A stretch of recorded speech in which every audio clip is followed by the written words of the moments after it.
ओम नमो श्री वेंकटेशाय। मैं professor S Narayan Raju YouTube channel में आप सबका मैं स्वागत करता हूँ। आधुनिक हिंदी साहित्य के महान कवि, छायावादी युग के एक स्तंभ जयशंकर प्रसाद जी द्वारा रचित महाकाव्य कामायनी से संबंधित और कामायनी के आशा सर्ग से संबंधित विभिन्न पदों की व्याख्या की इस श्रृंखला में आज मैं और एक पद की व्याख्या करने जा रहा हूँ। अब तक धीरे धीरे मनु के मन में आशा जिस प्रकार उदित हो रही हैं, अभी हम देखेंगे। जीवन की आशा के उदय के साथ साथ मनु के अंतर में जीवित रहने की लालसा, आशा प्रबल हो उठी। पहले वे मृत्यु को ही सत्य मान बैठे थे, लेकिन अब उन्हें लगने लगा है कि नहीं, मृत्यु ही सब कुछ नहीं है। जीवन भी है जिसकी लालसा छोटे बड़े सभी को रहती है, तो आम बात है। उसके प्रकाश में उन्हें अब अपने अस्तित्व का भान अर्थात अस्तित्व का आभास होने लगा है और उस अस्तित्व को ही वे स्थायी बना देना चाहते हैं। कैसे बना देना चाहते हैं, पहले हम जयशंकर प्रसाद जी के शब्दों में पद देखेंगे और पद के साथ साथ पद की व्याख्या भी हम देखेंगे।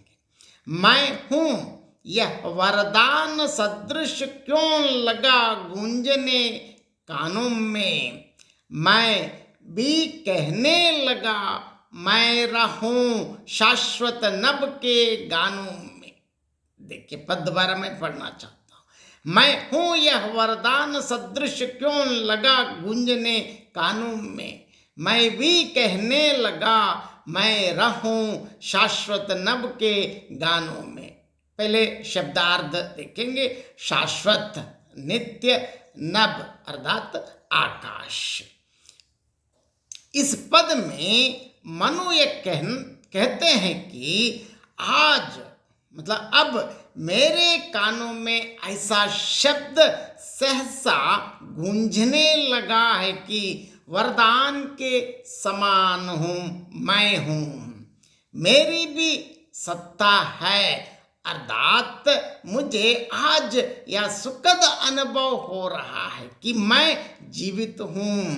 मेरा अस्तित्व इस अतीत प्रलय विनाश में मिटा नहीं है। और इस शब्द को सुनकर मैं भी कहने लगा, अर्थात मेरी भी अभिलाषा हो रही है कि मैं इस नित्य आकाश के गीतों में सदा सदा के लिए विद्यमान रहूं। अर्थात इस पद का अर्थ यह है कि शब्द आकाश का गुण है।